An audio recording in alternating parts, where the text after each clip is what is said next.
Bonjour chers amis, je suis très ravi de vous retrouver encore dans ce petit tutoriel dans lequel je vais vous exposer un petit cours dans la partie gestion commerciale de cette application Sage. C'est d'ailleurs suite à une demande cruciale de certains de mes abonnés fidèles de partout en Afrique, comme mon ami de Madagascar, Libreville, de Burkina, de ma Guinée-Conakry, et 3 de mes fidèles abonnés du côté d'Agadir et Rabat, ça c'est au Maroc. Alors, je ne pouvais pas être indifférent sans répondre à cet appel. Et parce que, et comme je vous ai dit dans la dernière vidéo, là où je vous ai proposé d'envoyer des questionnaires que je vais analyser et vous répondre individuellement, vous pouvez laisser ces commentaires dans la partie commentaires sur YouTube, ou tout simplement vous pouvez me les envoyer par mail ou sur ma page Facebook. Alors, donc, je ne vais pas me lancer dans la partie détail ou paramétrage, mais c'est que il me l'a été demandé, c'est une question que j'ai voulu répondre individuellement, mais puisque elle a été beaucoup demandée plusieurs fois, et c'est pourquoi je me fais le plaisir de partager avec d'autres, peut-être qui en pensent la même chose. Alors, c'est une question simple, mais qui paraît difficile pour certains d'ailleurs, pour mes amis débutants, dans l'utilisation de cette partie gestion commerciale. Alors, ils veulent savoir et comment afficher ou présenter la liste de certains états. C'est-à-dire que est-ce que c'est possible d'avoir un échéancier fournisseur ou est-ce que c'est possible avec cette application d'avoir la liste des ventes que nous avons effectuées. Ce n'est pas ce que j'avais fait dans l'avant-dernière vidéo, mais ils veulent savoir où faire sortir la liste des factures que nous avons vendues, sans d'ailleurs passer par ici. Quand nous venons liste des documents, on peut voir les documents en cours, vous voyez tous les documents que vous êtes en train d'établir, ou bien que vous avez établi, ou tout simplement si vous voulez avoir les factures, vous prenez sur facture.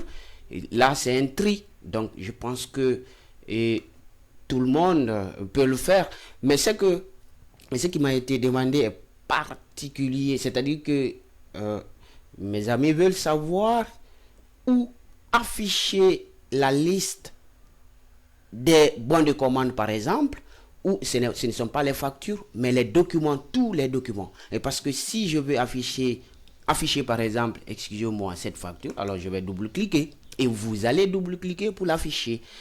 Nous ne sommes pas dans la partie aperçue de l'état pour avoir la facture que nous allons imprimer, mais c'est une situation qui n'est pas aussi la liste des relevés.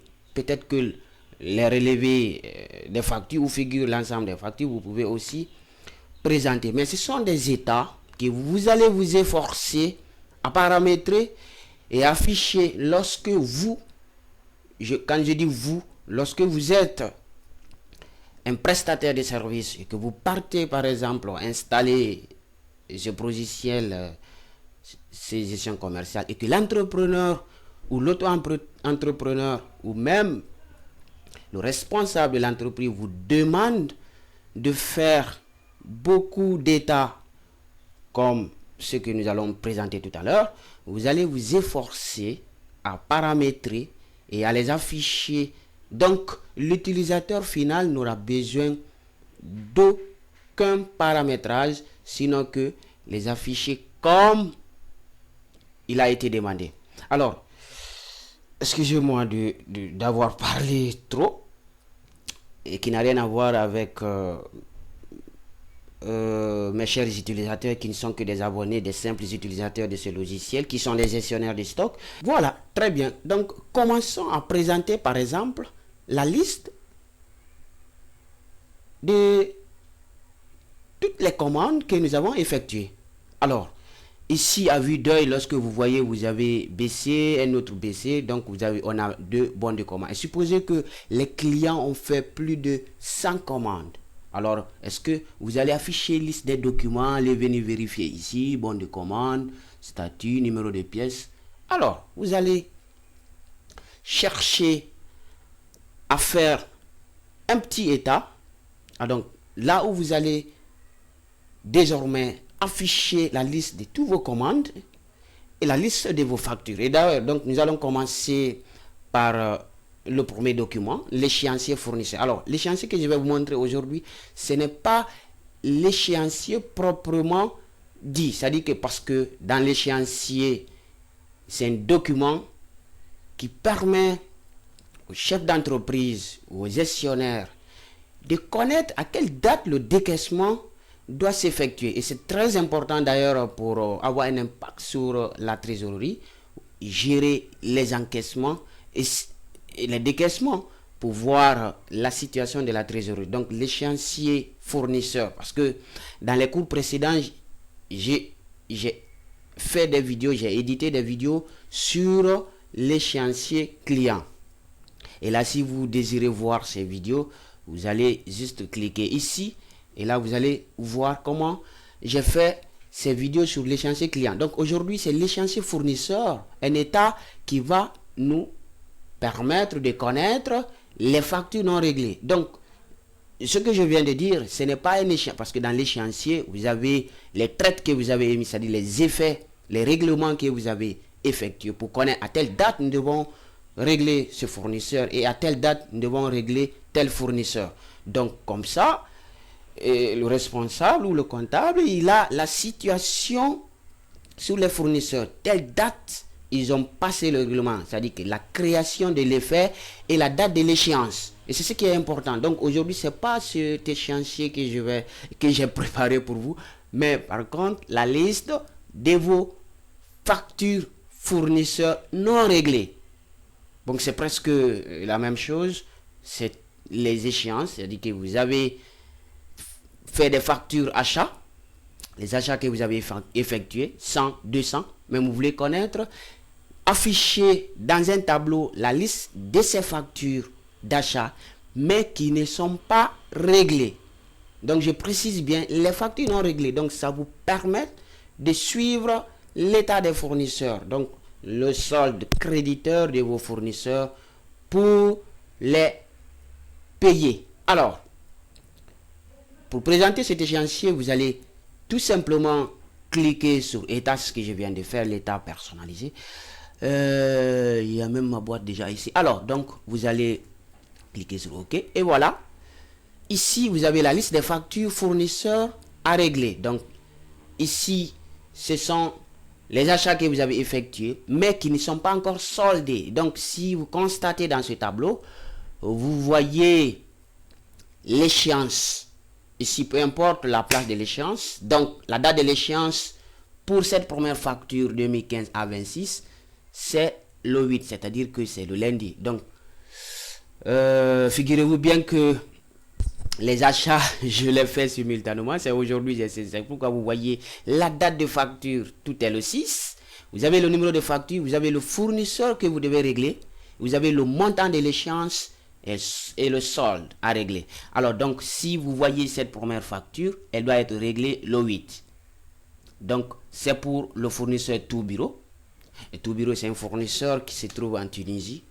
Peu importe, même si je ne le connais pas. Alors, le montant de l'échéance, c'est 1820. Et lorsque vous prenez cette deuxième facture qui va être soldée plus tard le 9 de ce mois, la troisième facture qui sera soldée le 28 6e mois, bien sûr, d'après les conventions, parce que sous la traite, lors de l'achat, après avoir émettre la commande, le fournisseur vous a envoyé donc la confirmation et vous a facturé. Donc, vous êtes convenu que vous allez payer, c'est-à-dire que le montant de la facture, telle date. Évidemment, c'est l'échéance, c'est cette date d'échéance qui s'affiche ici. Et cette autre facture de papeterie Guinée qui sera payée le 7 du mois prochain, donc le 7 juillet. Vous avez aussi le fournisseur Sciences et Arts, 19 7e mois. Alors, pour le fournisseur Faramaya Consommable, c'est aujourd'hui que ça a été payé parce que c'est aujourd'hui aussi. Donc, vous voyez, la date de facture est égale à la date de l'échéance. Et vous avez le total des montants que vous devez régler à l'ensemble de vos fournisseurs. Et voilà le solde créditeur qui justifie votre dette. Alors, c'est un document très important pour les gestionnaires, pour le comptable qui fait l'utilisateur, c'est-à-dire que je parle de l'utilisateur, mais c'est plus important pour l'auto-entrepreneur ou pour le responsable, parce que c'est lui qui a la décision de passer le règlement aux différents fournisseurs. Alors, j'espère que c'est facile. Vous cliquez sur le menu état et vous cliquez sur l'état personnalisé et vous allez l'afficher. Alors, nous allons présenter le deuxième document parce que c'est là-bas où j'ai reçu 6 messages concernant la même question. C'est-à-dire que comment, M. Keita, comment je peux afficher la liste de toutes les factures de vente? Alors, c'est simple. Donc, mes chers amis, voilà comment vous devez encore le faire. Vous allez aussi cliquer sur le menu état.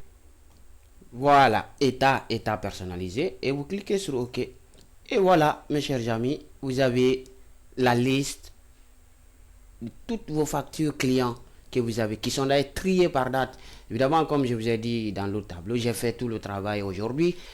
La date du 6e mois. Donc, si les dates sont antérieures, mois 2, mois 3, mois 4, mois 5, donc ces factures seraient affichées, bien sûr, donc qui seront triées par date. Donc vous avez le numéro client et vous avez l'intitulé client, donc le nom du client. Vous avez la date de facturation, le numéro de pièce, le total hors taxe, le total TTC, le net à payer et l'échéance. Bien sûr, je n'ai pas besoin de vous détailler sur l'échéance des clients. Vous avez vu dans les cours précédents comment je vous ai parlé sur l'échéancier client. Alors, donc, ici, dans cet état, vous avez le client Keita, le client Mohamed, le client Omar, le client Mamadou Rafiou, le client Alimatou et le client Abdel Samad. Bien, donc, nous avons un total général de hors taxe 58 732 et c'est ça le TTC.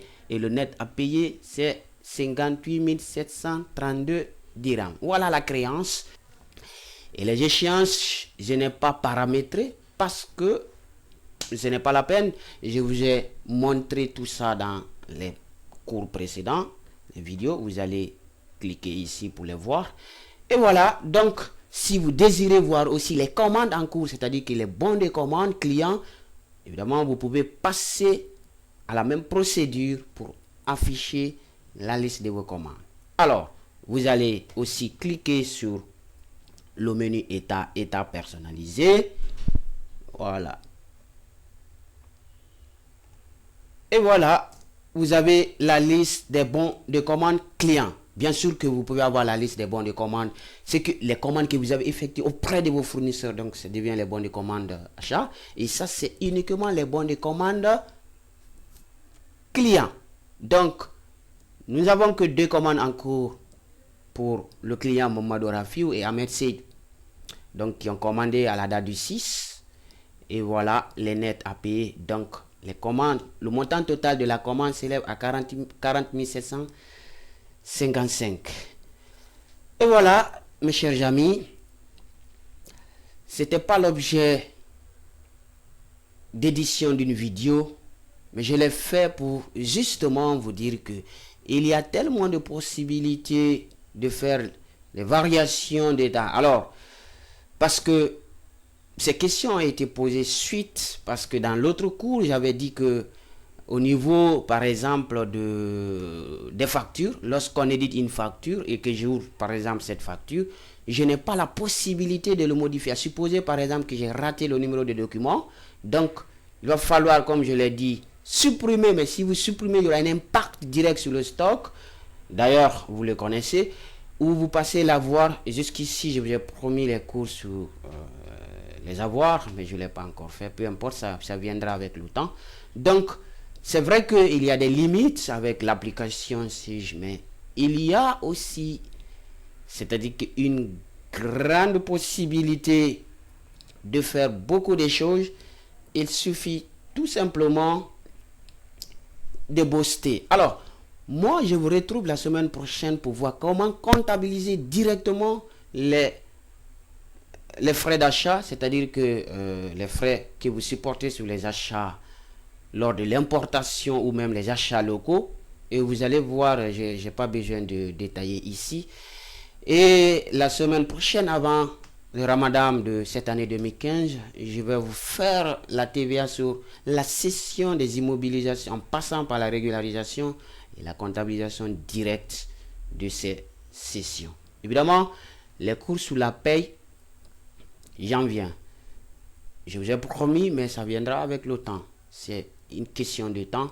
Alors, laissez vos commentaires en bas de la vidéo si vous avez vraiment un besoin, ou tout simplement vous avez l'adresse complète sous la vidéo.